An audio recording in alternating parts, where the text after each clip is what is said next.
This is Rebel Radio. I'm Scott Davidson, joined by Eric A.K. They're coming to town this Monday, the Forge in Joliet with Hammerfall. And tonight you're playing the Agora Ballroom. I was just telling you off the air, I played there once with my old band Stonehenge. We opened for Manowar there, and it got pretty crazy. I think it was New Year's Eve. And they had a few females get on stage naked, and they had boxes of champagne, and they just poured champagne all over them. You know, if that happens tonight, I'm good with it, I think. I think you just go to the liquor store right now, buy a bunch of champagne, and you'll have a good time. Right on. Now, what's next for Flotsam and Jetsam after this tour with Hammerfall? Well, we got a new record coming out November 9th. It's almost finished being mixed, and we're talking to a few other bands about touring the beginning of next year. So we've got some exciting things coming up. Nothing really I can officially announce yet, but some really cool tours coming up. Excellent. Now, can you give us the name of the album yet, or is that still a secret? It's called The End of Chaos. The End of Chaos. And why did you come up with that name? It's actually a combination of a couple of the songs on the new record. And we put Flotzilla back on the cover. First time since the first record he's made an appearance. So cool. Yep, we got that all going. And we really didn't know what to call it. And we started combining song titles that are on the record together. And we came up with The End of Chaos that seemed to fit for all the songs that are on there. Excellent. Now, writing this album, what anything different from the last album? I mean, as far as like recording per the only thing that was different for me was that I had 10 times the amount of songs to choose from. I got 23 songs from one guitar player, 27 from another guitar player. Wow. 5 or 6 from the bass player, and a couple I had myself, and that's what I had to choose from. So we got it down to 12 tunes for the record. Now, how does and it was pretty hard to choose. Yeah, I was going to say, how's that process work? You got, I mean, how many songs did you have? Like 30? I probably had 50 songs to choose from. How do you guys determine what are the best 12 songs for this release? You know, I started listening through them, and the ones that the melody lines hit me right away, I worked on those first. So we got like 20 songs done, and we had to choose 12 out of the 20, which wasn't quite as bad, but there's still a lot of leftover tunes that could have easily made it on the record. This is Rebel Radio. I'm Scott Davidson. We're talking to Eric A.K. from Flotsam and Jetsam. They're on tour with Hammerfall right now. They're playing Agora Ballroom tonight. They're playing the Forge in Joliet this coming Monday. How long does this tour go for, Eric? We've been on here for a little over 2 weeks with them. I think we got another 3 weeks left with them, and then a week on our own, and then we go home for a little while. Now, when you go home, do you get ready for the next release coming out November 9th, The End of Chaos? Is that already recorded? Yep, it's already recorded. It's just getting some finishing touches from the mix guys, and I'm really excited about it. There are no really B-side songs on this new record. Are you playing any of these new songs live on this tour? No. We haven't. We really didn't work them out live yet. Okay. We just barely got the things recorded and sent off to mix when we started this tour. So we're doing a few from the newest record, but nothing that hasn't been released yet. Where did the name Flotsam and Jetsam come from?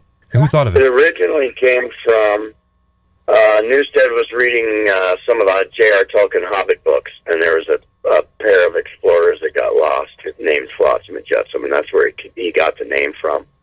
And when we started looking into the definition, it meant more like, bag ladies, winos, homeless people living the street, and that seemed to fit us a little better, so that's the definition we use. When's the last time you talked to Jason Newstead? I see him about once every couple of years. He'll come into town and take us out to dinner, and we jam for a couple hours. We talk about doing some kind of reunion thing, and then he disappears for another 2 years. Where's he living now? California, or? Yep, I think he's in San Francisco now. Very cool.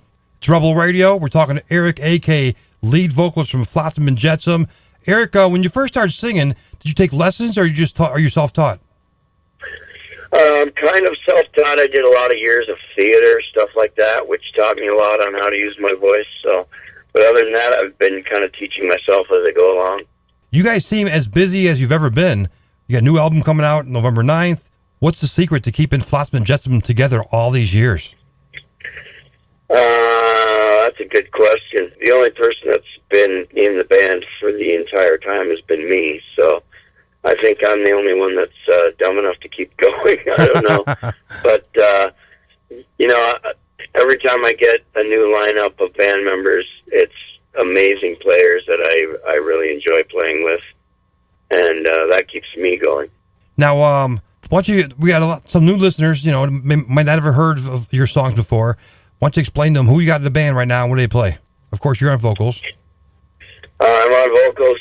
Mike Gilbert's one of the original guitar players in the band. I've got Steve Conley on guitar, who was in F5 with Dave Jr. from Megadeth. And he called in. He called in about 2 years ago when the album came out to interview. Yep. So Steve was in the F5. He was on the record and did all the touring with them.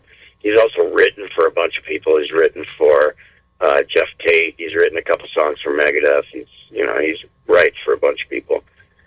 And then the first guy to replace Newstead was Michael Spencer. Okay. From Sentinel Beast. He's back in the band now. Cool. And we have Ken Mary on drums, who was on his list of stuff he's done is ridiculous. He was on 4 Alice Cooper records. He was the original drummer for House of Lords. He was on tour with Accept for a long time. So his list of stuff he's done is just ridiculous. Now you had Jason Bittner a couple of years ago, and he went to Overkill, right? Yep. His 2 favorite bands on the planet were Flotsam and Overkill, and he played in Flotsam for 3 years, and now he's off to Overkill, and he says he can just die now. It's Rebel Radio. Scott Davidson talking to Eric A.K. He's getting ready just to the meet and greet. Are you doing a meet and greet Monday at the Forge in Joliet? Yep. Yes, you are? That'll be fun. Cool. If you're interested in getting a meet and greet, would that be on the website, the Flotsam and Jetsam website, or how do they sign up for that? Yeah, it should be. I know it's on the Hammerfall website, but it should be on ours by now, too. Flotsam and Hammerfall do pretty much everything together. We do the meet and greets together. We do all the photo sessions together. We basically go out and eat every night together. So it's been a fun tour, and those guys are really fun to tour with. How did this tour come together? Who did they call you guys and say, "Hey, want to tour with us," or how'd they go? We got a new agent, actually an agent we used to use back in the day, and we re-signed with him, and he hooked us up with Hammerfall. They heard a few songs and went, "Yeah, we want to take Flotsam with us." And those guys are really easy to get along with, and it's a very smooth running machine right now. Very cool. Now, next up is going to be November 9th, The End of Chaos. What label will this be on?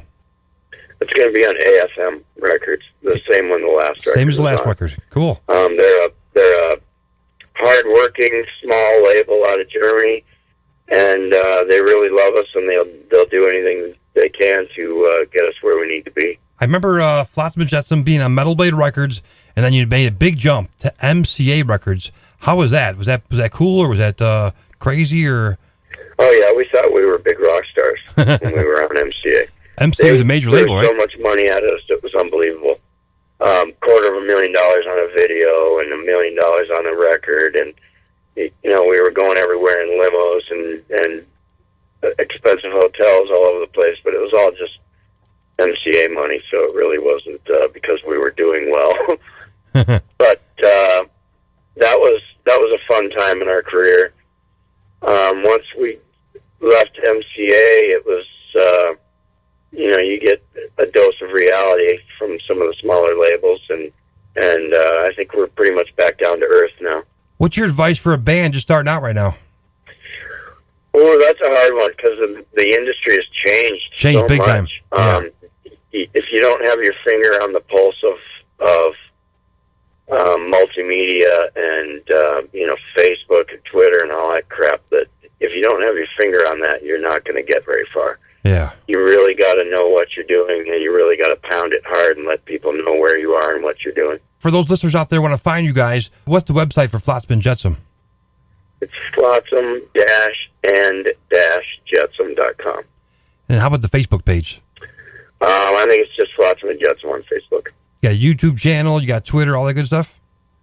Oh, yeah. We got everything. And some of it's not very well maintained, but they're working on that as we speak, so should be good. Are you guys managing yourself, or you have a management company?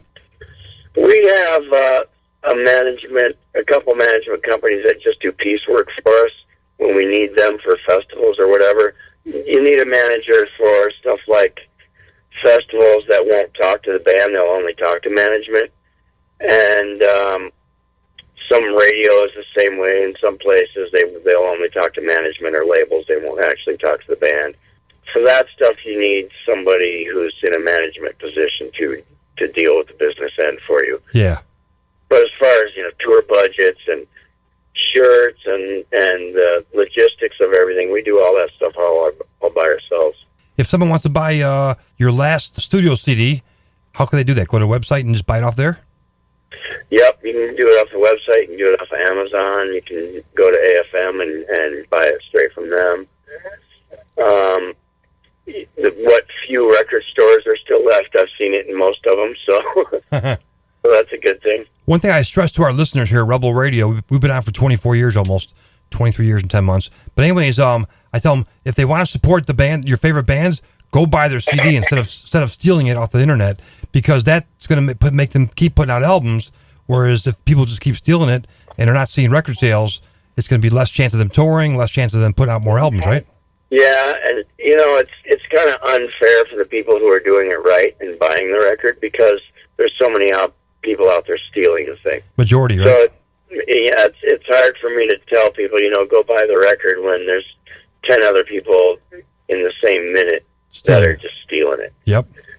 And a lot of the music industry has not figured out how to manipulate the internet and all the free stuff to where we can actually make a living at this again. But it's just a matter of figuring it out. Things aren't really worse; they're just different, and we just need to figure out how to, make it profitable again. I was talking to Lizzie Borden last week, and he said he stopped putting out records because everyone was, just like you said, stealing it out there. He goes, I didn't think it was worth putting an album out. But then he said he talked to Brian Slagle from Metal Blade, and they've sort of figured out a different way of doing things with the, in 2018, trying to make everything work. And they've different ideas and stuff, I guess, what he said. Yeah, there's different things that people are trying, and once, the music industry gets all the bugs worked out of the internet, then things will be back on track again. Who would be your favorite tour if you could pick 3 other bands with Flotsam and Jetsam right now? Ooh. Well, that's a good one. Would Metallica be one of them? That would be fun. That would be a lot of fun to do a Metallica tour. Because you got 20,000 people every night you're playing in front of. Yeah. That would be a lot of fun. We've played with so many bands over the years that it would be hard for me to pick a couple to tour with, but Metallica would be a lot of fun. 20,000 plus. Queensryche would be fun. So, yeah, I don't know. I'll tour with anybody, really. You're open, right? Just to stay out on the road and be in the fans' faces. I'll tour with anybody. November 9th, the new CD, The End of Chaos, comes out on AFM Records, and after that, you're going to tour like crazy, right? Oh, yeah. I know we're going out in March with a couple of really good bands I can't quite mention yet, but that'll be a good half of the world tour, and then we're going to try to hit the festival season next year in Europe, and hopefully a headline tour in the U.S. Where is Flotsam and Jetsam the biggest? What country? Germany? Germany, Belgium, Netherlands. Very cool. That's where we get the craziest fans anyway. Well, Eric, I know you got a show coming up. What do you want to say to your fans here in Chicagoland and around the world before I let you go? Oh, man, this new record that's coming out November 9th is really the best work we've done yet. And we're not going anywhere. We're going to keep going until people realize that we're here forever, and they better start showing up to the shows. Well, thank you so much for putting out great music. I want you to be the DJ here. I want you to introduce the song Seventh Seal for us, okay? All right. This is Eric A.K. from Flotsam and Jetsam. We're going to play Seventh Seal because it's one of the baddest songs put out in the last 8 million years. Right here on Rebel Radio. Thanks a lot, Eric. Right on, man. See See you Monday. Cool. Flotsam and Jetsam this Monday at the Forge in Joliet on Rebel Radio.